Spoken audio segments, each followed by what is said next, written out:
الحمد لله وكفى وسلام على عباده الذين اصطفى أما بعد فأعوذ بالله من الشيطان الرجيم بسم الله الرحمن الرحيم وأقيموا الصلاة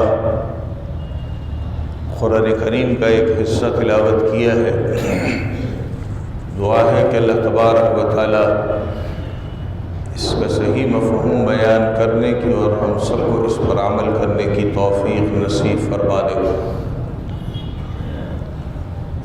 نماز پڑھنے کے متعلق بات ہو رہی تھی۔ صف میں انسان جب کھڑا ہو تو صف بالکل سیدھی ہونی چاہیے۔ نماز جب شروع کرے تو اپنے ہاتھ اس طور پر اٹھائے کہ ہاتھوں کی انگلیاں کانوں کے سامنے، انگوٹھا جو ہے وہ کان کے لو کے سامنے اور ہاتھ کا بقیہ نچلا حصہ وہ کاندھوں کے سامنے آ جائے تو 3 حدیثوں پہ انسان عمل کر کے اپنی نماز کی ابتدا کر رہا ہے۔ خاتون اپنے ہاتھ اپنے کاندھوں کے سامنے لے کے آئے۔ اس میں ایک غلطی کی میں نے وضاحت کی تھی کہ ہمارے یہاں لوگ اپنے ہاتھ کانوں سے چپکاتے ہیں، یہ اللہ کے نبی کے طریقے میں نہیں ہے، یہ لوگوں نے اپنی طرف سے بنا لیا ہے۔ اللہ اکبر کہتے ہوئے ہاتھ باندھنے ہیں۔ گزشتہ جمعے میں نے احادیث اس پر سنائی تھی۔ ایک حدیث میں اللہ کے نبی نے فرمایا کہ ہتھیلی کے اوپر رکھو۔ دوسری حدیث میں ہے کہ ہتھیلی گٹوں کی جو ہڈیاں ہیں اس کے پاس رکھتے تھے، اور تیسری حدیث میں ہے کہ کلائی کے اوپر رکھتے تھے۔ میں نے اس کا طریقہ ایک حدیث سے بیان کیا تھا کہ بیک وقت انسان 3 حدیثوں پہ عمل کر سکتا ہے۔ اپنی ہتھیلی پر رکھ دے، چھوٹی انگلی اور انگوٹھے سے گٹوں کی ہڈیوں کو پکڑ لے اور باقی انگلیاں جو ہے وہ کلائی کے اوپر بچھا دے۔ بیک وقت 3 حدیثوں پر عمل کرنے کا ثواب ملتا ہے۔ باقی یہ بھی میں نے بیان کیا تھا کہ کچھ لوگ ہتھیلی کو انگلیوں سے پکڑ لیتے ہیں، کچھ لوگ انگلیاں نیچے کی طرف لے جاتے ہیں، کچھ ہتھیلی پر ہاتھ باندھ دیتے ہیں۔ اس میں چھوٹ ہے، نماز ہو جائے گی، کوئی مسئلہ نہیں ہے اس میں۔ اب جب ہاتھ باندھنے ہیں تو یہ رکھنے کہاں ہے؟ ایک حدیث میں آتا ہے کہ ہاتھ ناف کے اوپر رکھے جائے، دوسری حدیث میں آتا ہے ناف کے نیچے رکھے جائے۔ اس میں بھی چھوٹ ہے، پابندی نہیں ہے، لیکن سینے کے اوپر ہاتھ رکھنا یہ اللہ کے نبی کی سنت نہیں ہے۔ عورت کے لیے ہے، مرد کے لیے نہیں ہے۔ سینے کے اوپر ہاتھ رکھنا یہ اللہ کے نبی کی سنت طریقوں میں سے نہیں ہے۔ یہ 2 طریقے ہیں، آپ اس پر عمل کریں۔ ہمارے فقہ حنفی میں جو دوسری حدیث میں نے سنائی، اس کو اچھا سمجھا گیا ہے، افضل سمجھا گیا ہے کہ آدمی ہاتھ باندھ کے ناف کے نیچے رکھے۔ کیوں؟ حضرت علی اور دیگر صحابہ وہ اس بات کو بیان کرتے تھے کہ یہ سنت میں سے ہے کہ ہاتھ ناف کے نیچے رکھے جائیں۔ اگر اوپر ہو گئے، ناف کے اوپر ہو گئے یا ناف سے اوپر ہو گئے، نماز دونوں صورتیں میں ہو جاتی ہے، کوئی مسئلہ نہیں اس کے اندر، اس میں پریشان ہونے کی ضرورت بھی نہیں ہے۔ باقی میں نے تیسرے طریقے کے متعلق بالکل وضاحت کے ساتھ کہہ دیا کہ سینے کے اوپر ہاتھ باندھنا یہ اللہ کے نبی کا سنت طریقہ نہیں ہے۔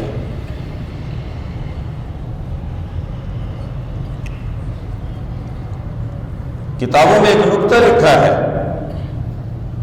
وہ یہ لکھا ہے کہ انسان سے نماز کے اندر ادب اور تواضع کو مانگا گیا، اپنی آدمی عاجزی ظاہر کرے اللہ کے سامنے، اور وہ عاجزی کی صورت یہ ہے کہ آدمی اپنے ہاتھ ناف کے نیچے باندھے.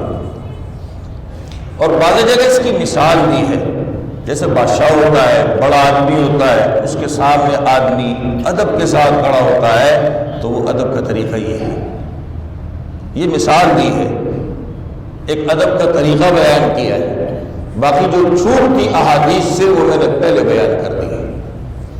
اب آپ نے ہاتھ باندھ لیے. ایک صورت ہے کہ آپ، اچھا عورت کے متعلق میں نے اشارتاً تو کہہ دیا، آپ خواتین کو سمجھائیں، اپنی ہتھیلی پر رکھے اور سینے کے اوپر باندھے. میں ایک بات بار بار دہرا رہا ہوں کہ حدیث سے اللہ کے نبی نے جو خواتین کو بیان فرمایا ایک جملے میں سب سمجھا دیا، سمٹ کر نماز پڑھے، اور اس کا سمٹنا اسی میں ہے. اور ایک بات پہلے بھی بیان کر چکا ہوں، جو لوگ آج یہ کہتے ہیں کہ مرد اور عورت کی نماز میں فرق نہیں ہے، لوگوں کو دھوکہ دیتے ہیں، جھوٹ بولتے ہیں، سراسر دھوکہ ہے، جھوٹ ہے. اور میں نے اس کی بہت بڑی مثال دی تھی. اگر کوئی فرق نہیں ہے تو عورت کو نماز پڑھانے کے لیے مصلی پہ کھڑا کر دے، عورت کو مؤذن بنا دے، اذان دینا شروع کر دے، فرق نہیں ہے نا. میں نے ایک موٹی سی مثال دی تھی. اب دوسری صورت، اب اگلی بار آدمی اکیلا نماز پڑھ رہا ہے، ہاتھ باندھ لیے اس نے، باندھنے کے بعد کیا پڑھنا ہے؟ سبحانک اللہم وبحمدک وتبارک اسمک وتعالی جدک ولا الہ غیرک، جس کو ہم ثنا کہتے ہیں. اور ہماری کتابوں میں اس پر بھی لکھا ہوتا ہے ثنا، پھر آگے دعا لکھی ہوتی ہے. ہماری غلطی، بچپن میں جب مدرسے میں پڑھنے جاتے ہیں تو پڑھانے والا یاد کراتا ہے جب، اور عملی طور پہ نماز نہیں بتاتے، ویسے بیٹھ کے پڑھاتے ہیں، تو بچوں کو کہتے ہیں بیٹا ثنا سبحانک اللہم وبحمدک، وہ بچے ایسے ہی یاد کر لیتے ہیں. جب نماز میں پڑھتے ہیں تو ویسے ہی پڑھتے ہیں ثنا سبحانک اللہم وبحمدک، وہ سمجھتے ہیں کہ ثنا اس کا حصہ ہے.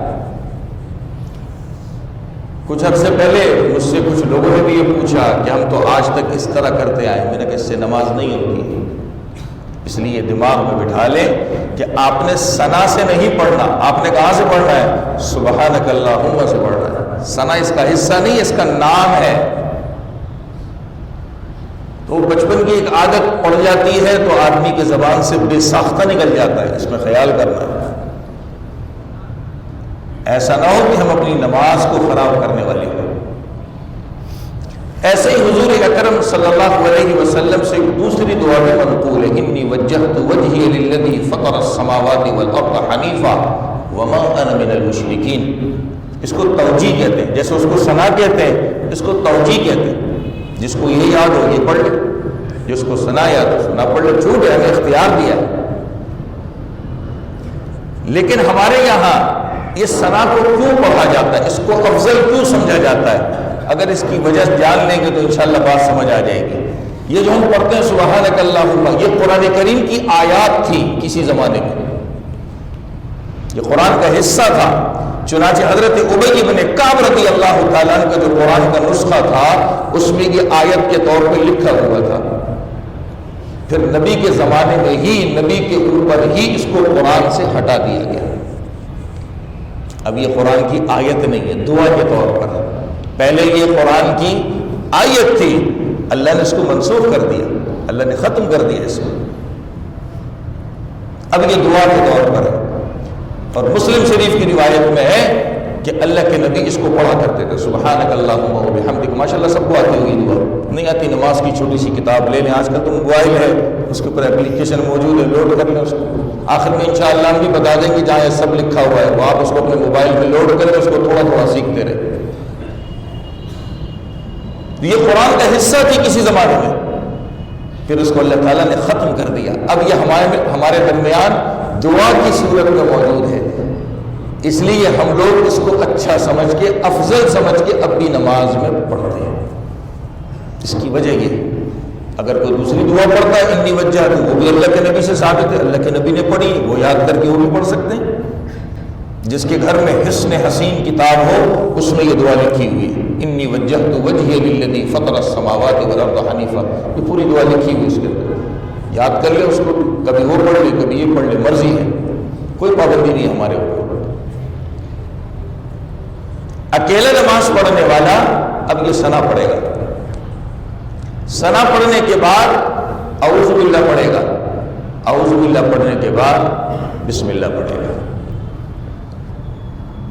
اس میں بھی غلطی جو ہوتی ہے، ابھی جو میں نے ثنا میں بتائی وہ یہاں پر ہوتی ہے، بچپن سے استاد سے سیکھا ہوتا ہے تعوذ اعوذ باللہ من الشیطان الرجیم، تسمیہ بسم اللہ الرحمن الرحیم، تو نماز میں بھی بے ساختہ ایسے ہی نکل جاتا ہے، نماز نہیں ہوگی، اس کا خیال رکھیں۔ اس لیے نماز میں توجہ مانگی ہم سے، یہ توجہ اسی لیے مانگی کہ ہماری چھوٹی چھوٹی غلطیوں سے ہماری نماز برباد نہ ہو جائے۔ جیسے ثنا میں غلطی ہوتی ہے ایسے تعوذ میں بھی ہوتی ہے، ایسے ہی تسمیہ میں بھی ہوتی ہے۔ اب ہم امام کے پیچھے نماز پڑھیں، یہ جو طریقہ میں نے بتایا، خاتون کا بھی یہی طریقہ ہے، مرد کا بھی یہی طریقہ، اس میں کوئی فرق نہیں ہے، مگر جب ہم جماعت سے نماز پڑھ رہے ہیں، اگر تو امام کے ساتھ شروع سے شامل ہے، جیسے صف بندیاں ہوتی ہیں، تکبیر کہی جاتی ہے، تو آپ امام اللہ اکبر کہہ لے، اس کے بعد آپ اللہ اکبر کہیں گے، اس کے ساتھ نہیں، اس کے کہنے کے بعد ہاتھ باندھ لیے، امام خاموشی سے پڑھ رہا ہے، آپ بھی پڑھیں۔ مگر ہماری غلطی کیا ہے؟ اصل یہ پہچاننا ہے، ہم جلد بازی میں ثنا بھی پڑھ لیتے ہیں، اعوذ باللہ بھی پڑھ لیتے ہیں، بسم اللہ بھی پڑھ لیتے ہیں۔ اعوذ باللہ بسم اللہ اس پر ہے جو تلاوت کرے گا، مقتدی کی تو تلاوت نہیں ہے، تو مقتدی کیا کرے گا؟ صرف ثنا پڑھے گا بس، جہاں اس نے ولا الہ غیر کہہ دیا اب خاموش ہو جائے۔ لیکن اگر کبھی کسی مقتدی سے غلطی سے نکل گیا کہ اس نے اعوذ باللہ بھی پڑھ لی، بسم اللہ بھی پڑھ لی، نماز خراب نہیں ہوگی، پریشان نہ ہو، لیکن ہے نہیں اس پر، بات سن لی ہے نا کہ یہاں تک پڑھنا ہے، کبھی کسی سے غلطی سے نکل جائے گا بیچارہ پریشان ہوگا، کیا کروں؟ نماز خراب نہیں ہوگی، نماز ٹوٹے گی نہیں، نماز اپنی پڑھتا رہے، لیکن پڑھنا نہیں ہے۔ یہ کون پڑھے گا؟ امام پڑھے گا، ثنا بھی پڑھے گا، اعوذ باللہ بھی پڑھے گا، بسم اللہ بھی پڑھے گا، اس لیے کہ اسے تلاوت کرنی آگے۔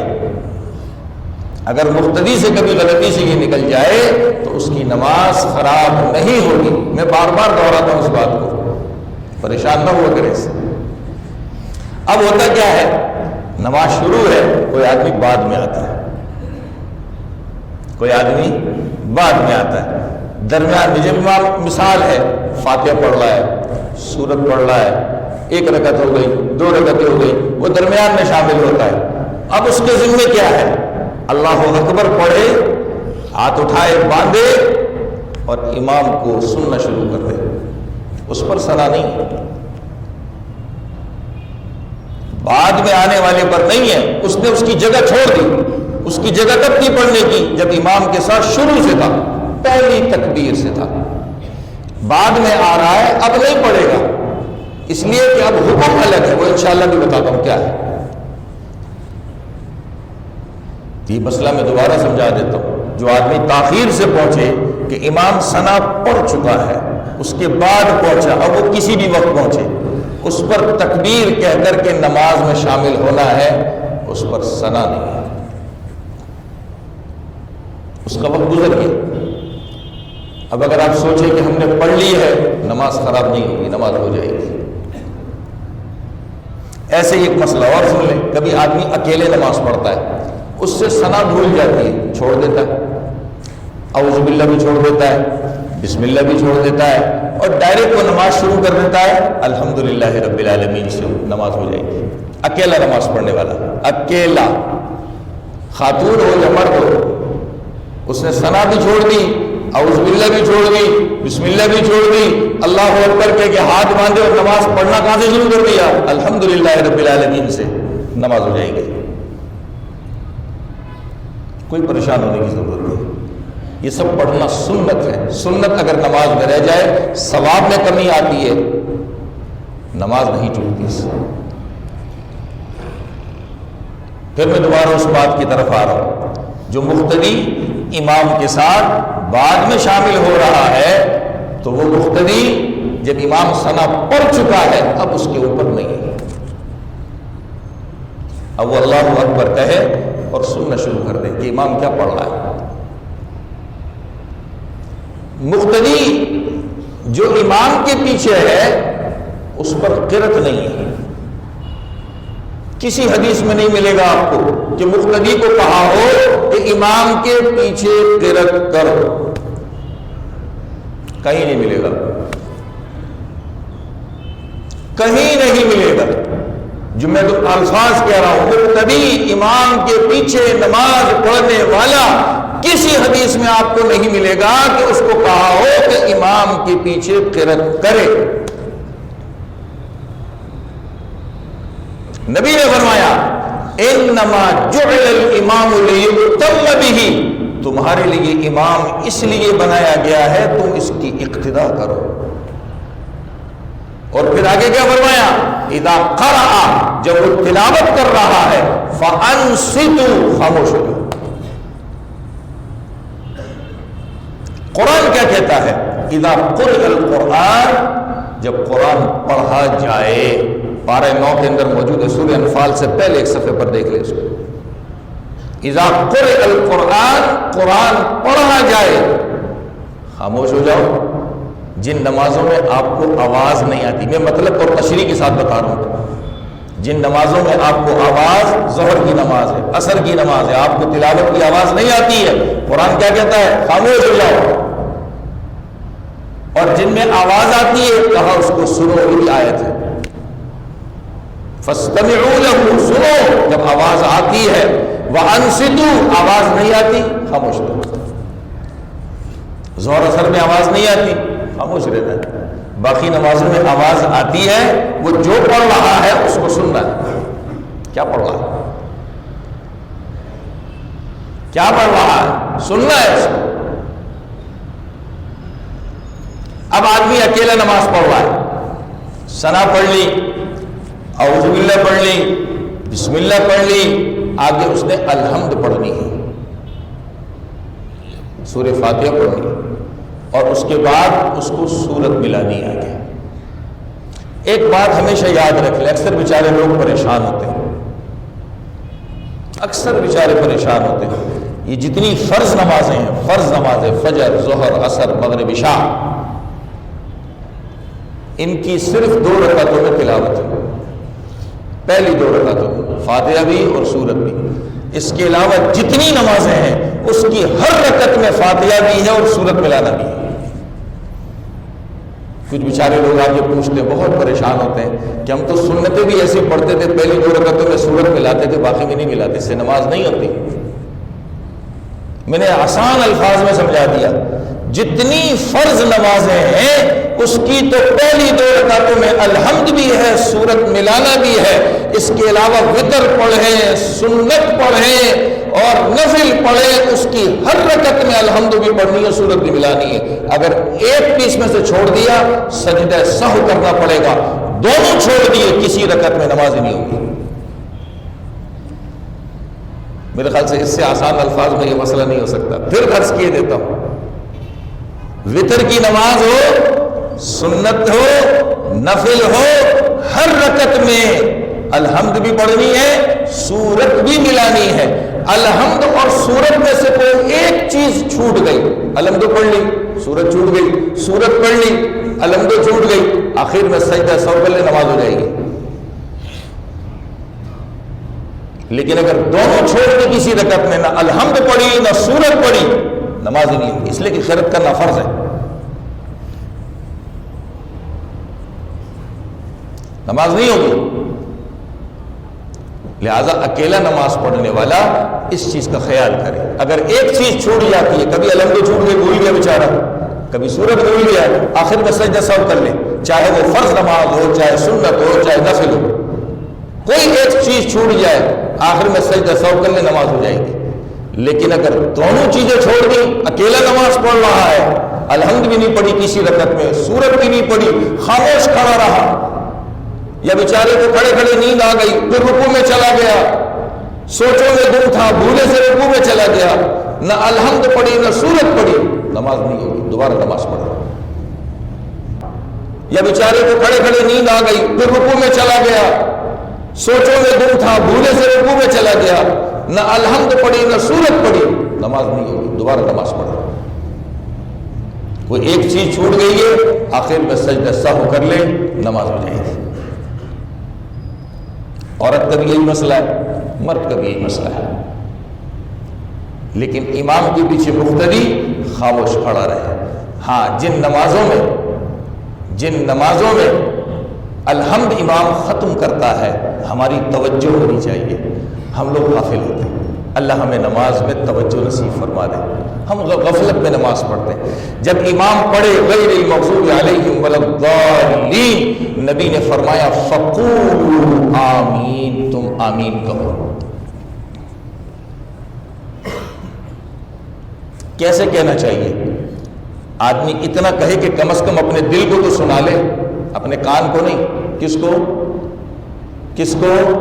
اپنے دل کو سنا لے۔ میں نے 2 حدیثیں جمع کر دی، اس کا مطلب میں نے 2 حدیثیں جمع کر کے بتا دیا۔ اتنی آواز سے پڑھ لے کہ اپنے دل کو سنا دے۔ بعض لوگوں کی زبان سے بے ساختہ بڑی زور سے بھی نکل جاتا ہے، اور کچھ لوگ تو اس نے بے ہنگم آواز میں اتنی زور سے بولتے ہیں کہ پڑوس والے بھی ڈر جاتے ہیں کہ کیا ہو گیا۔ یہ سب ہم نے بنایا ہوا ہے، یہ سب ہم نے بنایا ہوا ہے، سیدھی بات ہے۔ مجھے بھی مر کے اللہ کو جواب دینا ہے، میں نبی کا طریقہ بتا رہا ہوں، کچھ اور نہیں بتا رہا۔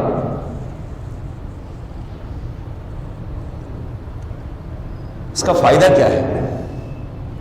میں نبی شروع میں کہا اللہ ہمیں توجہ نصیب فرما دے۔ جب آمین کہتے ہیں، نبی نے فرمایا کہ اس وقت فرشتے بھی آمین کہہ رہے ہوتے ہیں۔ میں اکثر ایک بات کہتا ہوں کہ ہم سمجھتے ہیں مسجد میں صرف ہم ہی ہیں، نہیں، ہمارے علاوہ مسجد میں فرشتے بھی ہوتے ہیں۔ اور یہ جو میں اکثر ٹوکتا ہوں نا کہ موبائل کی آواز نہیں آنی چاہیے، یہ اسی لیے ٹوکتا ہوں کہ ہماری حرکتوں سے فرشتوں کو تکلیف ہوتی ہے، انسانوں کو بھی ہوتی ہے۔ نبی نے کیا فرمایا؟ جب آمین کہا جاتا ہے اس وقت فرشتے بھی آمین کہتے ہیں۔ اگلی بات کیا فرمائی نبی نے؟ فَإِنَّهُ مَنْ وَافَقَ تَامِينَهُ تَامِينَ الْمَلَائِكَةِ، تمہاری آمین فرشتوں کی آمین کے ساتھ مل گئی، اس کے موافق ہو گئی، یعنی دونوں نے ایک وقت میں کہہ دیا غفر لَهُ مَا تَقَدَّمَ مِن ذَنبِهِ، اللہ تمہارے پچھلے گناہ معاف کر دے گا۔ سوچئے آج تک ہم نے کتنی غفلت میں نماز پڑھی ہے نا، ہمیں پتہ ہی نہیں کہ اللہ کتنا مہربان ہے ہمارے اوپر۔ اللہ تعالیٰ کتنا مہربان ہے ہمارے اوپر۔ ہمیں 3 نمازوں میں یہ چیز ملتی ہے، 3 نمازوں میں، جس میں ہم زور سے سنتے ہیں امام کو، فجر میں، مغرب میں، عشاء میں۔ اب ہمیں خود دیکھنا ہے کہ ہم سستی اور کاہلی کہاں اور کیسے کر رہے ہیں۔ کیا فرمایا نبی نے؟ جس کی آمین فرشتوں کی آمین سے مل گئی، یعنی دونوں نے ایک ساتھ ایک وقت میں آمین کہہ دی، غفر له ما تقدم من ذنبه، نبی فرماتے ہیں اللہ اس کے پچھلے گناہ معاف فرما دیتے ہیں۔ اللہ تعالیٰ اس کے پچھلے گناہ معاف فرما دیتے ہیں ایک آمین کہنے پہ۔ اس کا مطلب کیا ہے یہ بھی سن لیں آج۔ اس کا مطلب ہے اے اللہ ہماری دعا کو قبول کر لے۔ آمین جو کہتے ہیں اس کا مطلب ہے اے اللہ ہماری دعا کو قبول کر لے۔ اور فرشتے بھی ہمارے حق میں دعا ہی دیتے کہ اے اللہ ان کی دعا قبول کر لے۔ اب کوئی شک ہو سکتا ہے؟ اب اکیلے نماز پڑھ رہا ہے اور وہ الحمد پڑھ رہا ہے، اکیلے نماز پڑھنے والا وہ الحمد پڑھ رہا ہے۔ ایک حدیث میں آتا ہے نبی کریم صلی اللہ علیہ وسلم نے فرمایا کہ یہ سورہ فاتحہ اللہ تعالیٰ نے تقسیم کی ہوئی ہے اور پوری تفصیل بیان کی۔ اللہ کے نبی نے، میں سناتا ہوں، پوری تفصیل بیان کی۔ اکیلا نماز پڑھنے والا جب کہتا ہے الحمدللہ رب العالمین، اللہ اس کا جواب دیتے ہیں۔ اللہ اس کا جواب دیتے ہیں۔ کیا جواب دیتے ہیں؟ میرے بندے نے میری حمد بیان کی، جب وہ کہتا ہے الرحمن الرحیم تو اللہ تعالیٰ اس کا جواب دیتے ہیں، میرے بندے نے میری تعریف کی۔ جب وہ کہتا ہے مالک یوم الدین، اللہ کہتے ہیں میرے بندے نے میری بزرگی بیان کی، میں کتنا بڑا ہوں۔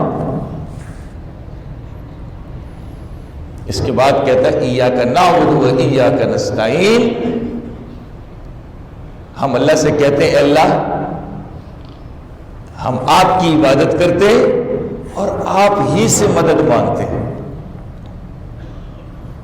آپ کی عبادت کرتے ہیں اور آپ ہی سے مدد مانگتے ہیں۔ یہ دعائیں ہیں کہ نہیں ساری؟ پھر آگے کہتے ہیں اہدنا الصراط المستقیم، اللہ ہمیں سیدھے راستہ دکھا دے۔ صراط الذین انعمت علیہم، ان لوگوں کا راستہ جن پر آپ نے انعام کیا، وہ کون ہے؟ پارے 5 میں خود اس کی تشریح موجود ہے، من النبیین والصدیقین والشہداء والصالحین، یہ پارے 5 میں موجود ہے۔ اور وہاں پر اللہ نے کیا فرمایا؟ اولئک الذین انعم اللہ علیہم، یہ وہ لوگ ہیں جن پر اللہ نے انعام کیا ہے، نبیوں میں سے ہیں، صدیقین میں سے ہیں، شہداء میں سے ہیں، نیک لوگوں میں سے ہیں۔ تو ہم اللہ سے نماز میں کہتے ہیں اللہ اے اللہ ان لوگوں کا ہمیں راستہ دکھا دے جن پر آپ نے انعام کیا ہے۔ اور آخر میں کیا کہتے ہیں؟ غیر المغضوب علیہم، وہ یہودی مراد ہے، خود نبی نے اس کی تفسیر کی، خود نبی نے، جن پر اللہ غصے ہوئے، کہا ان کے راستے پر نہیں۔ والضالین، اس کی تفسیر بھی خود رسول کریم صلی اللہ علیہ وسلم نے کی، عیسائی نصارہ مراد ہے، یہ گمراہ ہو گئے، ان کے راستے پہ بھی نہیں، اپنے نیک لوگوں کے راستے پر چلا دے۔ اللہ ہم سب کو چلا دے، ایک ایک انسان کو چلا دے۔ یہ جتنی میں نے آیتیں پڑھی ہیں، اللہ اس کے جواب میں کہتے ہیں یہ میرے بندے نے مجھ سے سوال کیا ہے، میں اپنے الفاظ میں ترجمہ نہیں کر رہا، اپنے الفاظ میں حدیث سنا رہا ہوں، میرے بندے نے مجھ سے سوال کیا ہے اور میرا کام ہے اس کو قبول کرنا۔ میرے بندے نے مجھ سے سوال کیا ہے، مجھ سے مدد مانگی ہے، میرے ذمہ اس کو قبول کرنا۔ میں نے اپنے الفاظ میں اس کا مطلب کیا، اللہ تعالیٰ اس کا جواب دیتے ہیں ہم کو، ہم بس آنکھیں بند کر کے پڑھ لے ہوتے، ہمیں پتہ ہی نہیں کیا پڑھ لے۔ توجہ کرنی چاہیے تھوڑی سی، ہم پڑھ کیا رہے ہیں۔ چلو آگے آیتوں کا ترجمہ نہیں آتا، الحمد کا ترجمہ ماشاءاللہ اکثر لوگوں کو آتا ہے، اگر اتنی دیر بھی ہماری توجہ ہو گئی، کیا پتہ اللہ تعالیٰ اسی پر ہمارا بیڑا پار فرما دے۔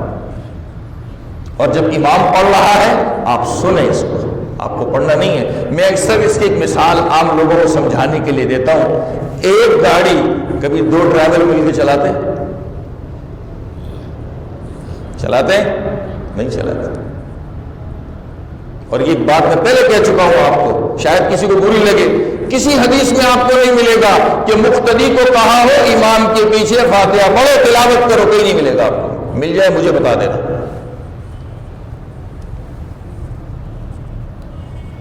آج لوگوں کو پریشان کیا ہوا ہے،